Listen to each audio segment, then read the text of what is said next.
Okay, good afternoon all. Welcome to my attempt to do some Core 1 past paper questions from an old past paper in January 2005. First, I should really say a warm welcome to all my new Indian followers. We're expecting a little bit of cricket. Sorry to disappoint you, but most of what we're going to do is maths related. So if you're a cricket fan who likes a bit of maths, then you're in for a good time. So the question 7 on this Jan 05 paper, non-calculator paper, don't forget these old modular papers were, has an equation of a curve, and it wants us to show that the value of dy dx at the point P, when x is equal to 1, is equal to 3. So we need to find the gradient function here. First thing we need to do is sort out this expression here, the 5 minus x all divided by x. I've got to make sure that I can get everything in terms of something times x to a power. So the first part is 5 over x. I'm going to write that as 5x minus 1, and then minus x over x is minus 1. Then I can differentiate it. So I get 8x minus 5x to minus 2, x equals 1, dy dx equals 8 times 1, 8, minus 5 over 1, minus 5, which is 3. So that's to show that. 5 marks for that, so that's quite nice indeed. Find an equation of the tangent at the point P. Well, I know that that x equals 1. The gradient is 3 because that's what I just found, but I need to find the y value. So y will equal, stick it into either version I've got there, 4 plus 5 minus 1. 9 minus 1 is 8. So I can do y equals 3x plus c. And when y equals 8, x equals 1, c is 8 minus 3, which is 5, y equals 3x plus 5. That's my equation of the tangent. So notice the fact I've used part A, this to show that anyway. So they're telling me that the gradient dy dx equal to 3, that's the gradient of the tangent. The tangent meets the x-axis at the point k0, which is quite nice to us, because they remind us that the x-axis y equals 0. So 3x plus 5 is 0. X is minus 5 over 3, and 2 marks for that. 10 marks for that question there. I can rattle through it quite quickly. Question 8, I'm going to do the last 4 questions in the paper. Question 8 has a picture that I've copied here. 4 points, 3 make a triangle, A, B, C, and A, B, and C, and D is the midpoint of AC. Yes, it is. And we've given all the coordinates of A, B, and D, but not of C. They tell it's PQ.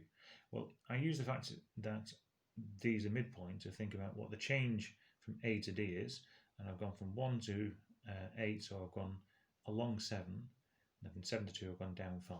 So if I go along another 7, P equals 8 plus the 7 to get 15, and Q is going to be the 2 minus the 5 to give me minus 3. And there, that's the coordinates there, that's the values of P and Q. It says the line L, which passes through the point D and is perpendicular to AC, intersects AB at E. So we've got a line that goes like this, there, and that's the point there that we're after. Find an equation for L in the form AX plus BY plus C is 0.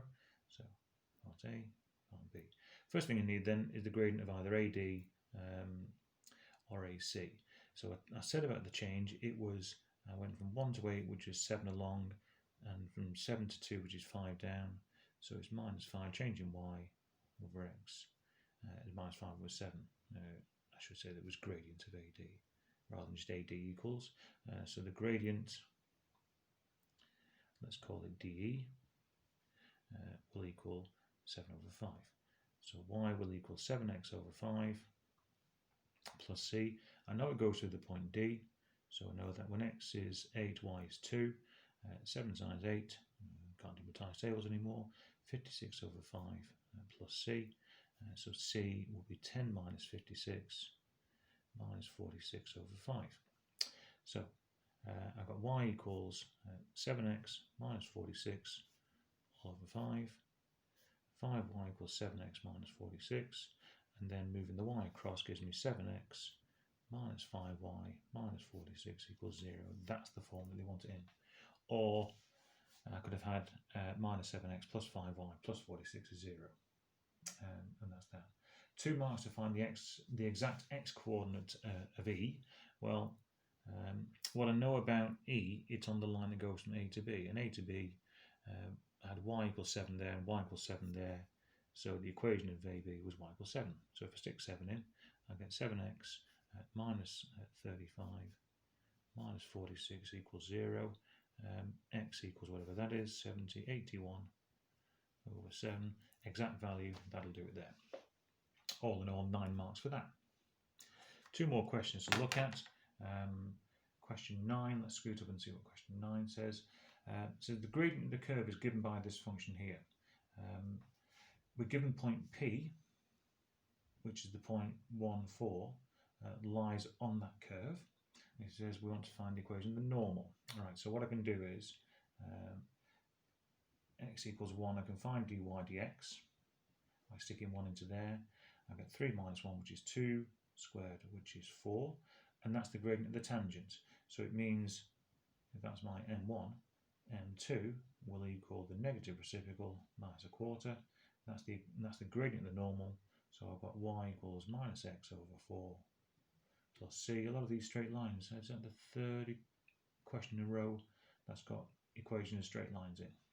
I can stick in x is 1, y is 4.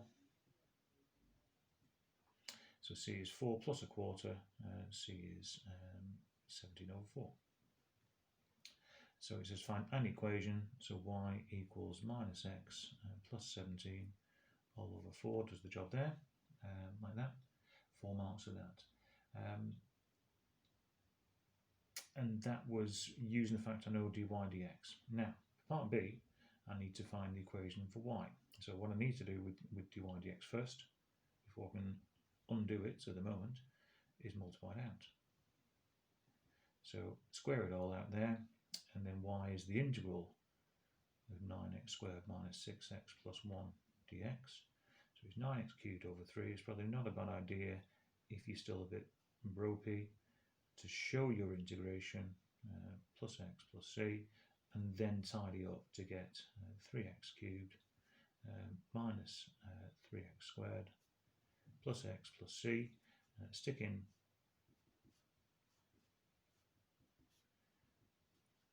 x is 1, y is 4, 3's cancel out, 4 minus 1, c equals 3. So y equals almost everything. You've got 3's in, 3x cubed minus 3x squared plus 1x plus 3. That's my equation there. And part C says, using dy dx equals 3x minus 1 all squared, show that there is no point on C at which the tangent is parallel to the line y equals 1 minus 2x. Well, at some stage or other, we need to state that the gradient for the line is minus 2. We need to read off what the gradient is, and also state that 3x minus 1 all squared is greater than or equal to 0, so never equal to minus 2. So because no matter what x value you stick into this, it's always apart from x is equal to a third, any other x value, because I square it, ends up with a positive value, so I'm never going to get a negative value. In fact, the curve itself never has any negative gradient. It's always an increasing function apart from when x is equal to a third. Okay, that's that one. Last one, I've got fx equals x squared minus 6x plus 18. I need to complete the square for part A. And so minus 9 plus 18 there. So fx, don't forget what's on the other side. X minus 3 all squared minus 9 plus 18 is plus 9. There we go. The curve C with the equation y equals fx, x is bigger than or equal to 0, meets the y-axis at P, and has a minimum point at Q. Sketch the graph showing the coordinates of P and Q. Okay, so this is telling me that x is equal to 3 is my line of symmetry, and when x is 3, y is 9 is my minimum point. So if I do a little sketch there, it's not all the curve because it would want to cross this part of the y-axis here, but x is only greater than or equal to 0, so I'm going to have something that looks a little bit like this, a little bit like that, and goes up there, and it starts at 18. The 18 is from the function there. So the line y equals 41 meets C at the point R. Now, when I imagine, let's not to scale obviously, but when I draw in y equals 41, it will cut the function of x in two places.